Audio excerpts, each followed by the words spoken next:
You, the honorable judges of the Supreme Court, have just made a decision that a civilian should not be tried in a military court. Okay, kansooke okulamusaako gwe nampuliriza wano ku Uganda at large. Mumikwesese nga bulijjo bwentyo munnange natudde dda era ku nsonga eya kkooti enkulu wano okubeera nti nno yasazeewo okubeera nti ba civilians tebalina kubeera nga bawozesebwa mu kkooti ez'amagye. Ensi yonna erabika bwetyo ekutte akati kaŋŋambe kati mu kulaba nti balwanirira ekintu ekyo kuba nti nno munnange kirina kuba bwe kityo okuva ku bannaffe bo aba NRM oba Gen. Museveni n'abo abamulya mu ngalo nga bwe baagala kibeere, kubanga mu kubeera nga banyiga abasigadde bo mwe bafuna era kyekibabeeza mu buyinza kyekibaleetera okubeera nti nno batuukiriza ebigendererwa byabwe. Kwegamba kiwali badde ogamba nti ebigendererwa byabwe bo ng'abantu mu byobufuzi oba mu kulemerera mu kubeera nga bafuga eggwanga lino. Kati Profesa Lumumba alina ensonga wano akanti kituufu okusalawo baasazeewo, naye alina ekigambo kyayogeddeko nti bwe twogera ku byobufuzi oba mu ngeri ey'ebyobufuzi bannaffe bo baadizayininga dda poliisi yaabwe, era agambye bw'ati nga sinaba kubeera nga nkwongerayo n'ebigambo bye byonna okutwalizaamu ebitali bingi. Agambye bw'ati alina ka statement kaakoze kano. The question is that acceptable now? Politically, your decision is considered to be politically incorrect. Ako okawulidde muganda wange, okawulidde nti bannaffe bo olwa political interest ba personal political interests bo ze balina nga ka gurupu kaabwe, ensalo ya kooti bo balaba nti nedda, era Muhoozi yagambye nti eri unfortunate nnyo era eri unacceptable. Naye kansooke nkuwa ebigambo bya Professor Lumumba. I know this is sensitive, but I'll say it regardless because I'm flying out later in the evening. You, the honorable judges of the Supreme Court, have just made a decision that a civilian should not be tried in a military court. There is what I call executive pushback, as is expected. The question is, did you make the right decision in accordance with acceptable international law? Yes, you did.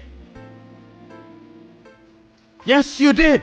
The question is that acceptable now? Politically, your decision is considered to be politically incorrect. In 50 years' time, you will be vindicated. And that is what warriors of justice must do at certain time. That which is unpopular now may much later be seen to be significant in the manner in which it pushes the agenda. Hillside View Apartments kyekifo ekitegekeddwa obulungi eri gwe wenna eyandyetaaze okubaako w'opangisa okusula okumala ennaku engere. Ekifo kino kirimu buli kimu, oba oyinza okugamba kiri fully furnished. Kirina free wifi, parking nga ziddala ate nga ya bwereere. Apartments zino zizimbiddwa ku mulembe, anti munnange bw'ogipangisa obeera ng'ali mu makaago, tolina kiweetaaga kwetikka kutwala, oyagala kwefumbira buli kimu mwekiri. Ate nga ne ba caretakers babaawo okuweereza. Security y'amaanyi emisana n'ekiro. Kifo kisirifu ekiyinza okuwa emirembe okuwummuliramu ate nga n'omulirwano gwa buvunaanyizibwa. Hillside View Apartments zisangibwa ku kyalo Janyi ku Kyaki. Bw'ono munnange ava ku Entebbe Airport ovugirawo eddakiika 25 zokka olwo otuuka ekitende Kajjansi, n'ovugirawo eddakiika 8 zokka okutuuka ku Hillside View Apartments. Bw'oba ova Kampala ovugirawo eddakiika 25 zokka ate gwe munnange ava e Munyonyo Kinyana Mpindi kubanga eddakiika 10 zokka. Emiwendo gikkirizika ate nga gyakuteesa. Kuba ku 0704131999 oba 0770719898.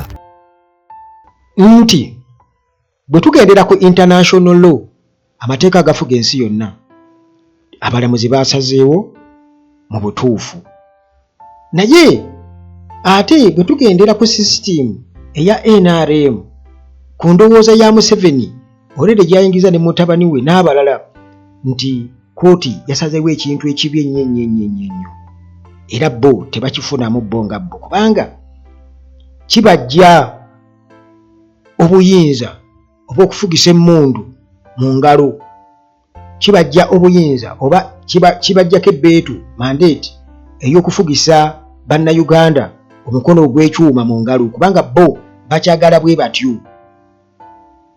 It has ever been a military government, tebeerangako civilian government wane Uganda, tekibangako. Era yensonga lwaki okiraba nti Gen. Museveni eva abadde nga awaana amawanga agamu go gagamba nti go tegeyingiza mu byabufuzi wano, go tegafaayo, oba abantu babatulugunya, oba drone zibasomba, oba battibwa, oba tebalina nguudo nnungi, oba tebalina ki. In fact zo ezensi awo wezikolera tibajja kutuwola ssente batuwole batubanje mu myaka egiddako, bajja kufuna contracts ezizimba enguudo, bajja kuyambako ku training amagye n'okugawa ebyokulwanyisa ennyonyi zisukooyi, naye bwe kiba kijja ku ddembe ly'obuntu mbwe tebibakwatako bo era eyo tebalingizaayo. Mwetulugunyize bantu bammwe mwe mumanyi. Kati awo munnansi tukitegedde nti abalamuzi nabo kwegamba balina kukikuba mu ngeri bwetyo, kwegamba bwe tuba twogerera ku international standards baleme kulaga nti bagudde omutindo n'essiga eddamuzi wano e Uganda. Naye nabo bakimanyi bulungi nnyo nti abo ababawa emirimu ti Gen. Museveni kyajje alonde deputy chief justice kubanga kati aliko agenda ku resigning, agenda kuwumula, si ku resigning naye kuwumula ndoza mu mwezi ogwokuna. Naye kati balonze omupya Gen. Museveni era yalonda kakiriza n'eddoolo naye basobola okukyusaamu kubanga bayinza omusindika mu early retirement. Kisobokera ddala. Kati waliwo enkola eya save my job wane Uganda, obwo buzibu bunene nnyo enkola eya save my job. Katuyina obuzibu bwa mirundi ebiri era bannayuganda bwe balina okubeera nga awo bakuba ttooki mu nsonga eyo era ne baawula ebintu ebibiri bino, ne baawula international community, international laws byonna twalira wamu, ne NRM community ne NRM laws balina okuba nga babyawula ebyo. Amateeka agafuga ensi yonna n'ensi yonna engeri gyerabamu Uganda, n'amateeka ga Museveni nga kalimagezi alina vision, n'enkola ye ya Ssaabalwanyi na butya bwagiramu abantu be, bwabendingamu abantu be okubeera nga batambulira ku ntolize.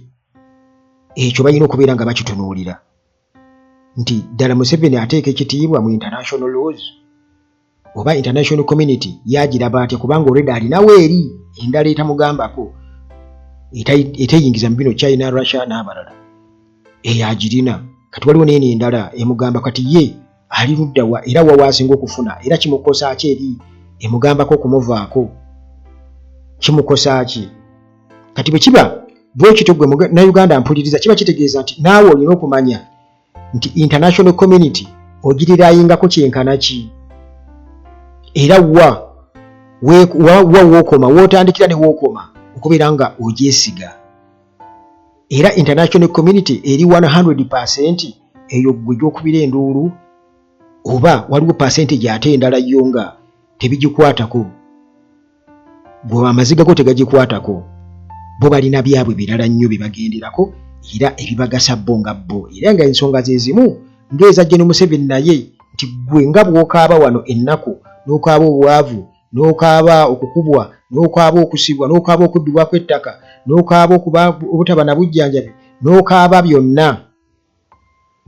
byonna nga olaba bw'ajja ku TV kimugaana kuwuuta kakyayike nga akulaga buli kimu kiri okke, naawe w'olina okubeera ng'omanya, olina okutandikira okumanya nti ddala kakati nkoze ntya nze nga Munnayuganda okulaba ng'olwoya luno ndwekuula mu nnyindo, kubanga bagamba nnyini mufu yakwata ki? Yakwata ewawunya. Nnyini mufu yakwata ewawunya. Kitegeeza Bannayuganda mmwe abasookerwako, ate si mmwe wabula ggwe, njogera ku ggwe Munnayuganda, gwe asookerwako nga tomazeemazeeko kugamba nti nno gundi ajja, gundi ali nange, oba gundi naye ali nange. Nedda, nga bwe twalaba omukyala omuwala oli eyamaakinga n'agenda ku Paalamenti nga wakanya ekya sipiika okudiibuuda omusimbi mu bintu bye bitategeerekeka, yagamba talina muntu n'omu gwe yakola ki, gwe yakonsidaringa. Era abaali baawulirako nga ayogera ku ky'okutambula okugenda ku Paalamenti okwekalakasa baakiwulira ne balowooza nti asaaga, era y'olwakera ku makya yatambula butambuzi n'agenda nga talinaako muntu mulala gwagamba nti ono bagwe yeesize, wabula yagenda bugenzi ye, era baamukwata bukwasi ye nga ye, wabula yeesanga bwesanzi ng'asanzeyo n'abantu abalala. Kati ogwo omutima Bannayuganda gwe balina okubeera nagwo, nti buli Munnayuganda alina kusonga n'asonga ne twesangayo bwesanzi ku front line. Ne twesangayo bwesanzi nga tugenze okubeera nga twaŋŋanga omusajja oba omusajja, kubanga bo bwefunyiridde okulaba ng'eggwanga lino bulitwalira ddala. Gwe byowulira bino ebyokwekwasa abachwezi, simanya abaki be batamanyiiko yadde n'amayitire, kubanga bo baali ndowooza bannaabwe baali bakyatambula kuva eri mu Egypt wa Ethiopia wa nga tebananatuuka eno, ng'olwedde abachwezi gye bali wano dynasty yaabwe nga weeri. Kakati baleme kwekwasa mbu dynasty yaabwe bo be bachwezi, babalimba wabula nti bano nga ababundabunda babulwako we batuula ewaabwe, ate baali mu kukkiriza nti babunzibunzi abalina okubeera nga baweebwa obubudamu, era ne bakkiriza nti affe tuli babunzibunzi bannange mutuyambe tuwegomeko wano. Ne basalawo bo bawambi buwambi nti bo bamalirivu nti n'okutuuka okutta n'okutuuka nabo bennyini okufaako abamu, naye nga bafunye oba bawambye, kubanga bakimanyi nti byebyayo byakifuba nga bw'onooga nti kati tuli wano mu bukyamu tulina kuwamba buwambi, buli kimu tuteekawo buteesi, just propaganda, bwekwasa abachwezi bakisimanya byebirala byonna Pan Africanism biki. Naye ng'ekituufu kiri nti ebyo byonna byakwekwasa. Kwegamba gwe njagala otwala ekyokulabirako nti omuliro gukutte sayidi eri yonna, wabula wasigaddewo ruutu emu w'olina okuyita, ne ruutu eyo erimu amaggwa. Kati kiri gy'oli, kkiriza amaggwa gakutaagule oba omuliro gukusange gukwokye woofe. Kati bali abasajja waakiri bayita mu maggwa ne gabataagula ne balwana ne batta ne bakola ki, buli kimu kye bakola nga bw'obiraba M23 n'ebirala byonna bye mumanyi obulungi, naye nga bo bamalirivu okutta n'okuzikiriza, waakiri nabo okufa. Kakati gwe obumalirivu bwo muganda bwange bw'obanga okyali awo, okyali mu international laws, okyali mu simanya ki, okyali mu ki, ebyo byonna enduulu kale okutukubako, naye lwoya lwa mu nnyindo tulina kulwekuula ffekka. Ate lwoya lwa mu nnyindo ekyalibadde kisingako olina kulwekuula wekka, kubanga era gy'olwekuulira tetubaayo. Kitegeeza gwe kennyini buli muntu alina nnyindo yiye.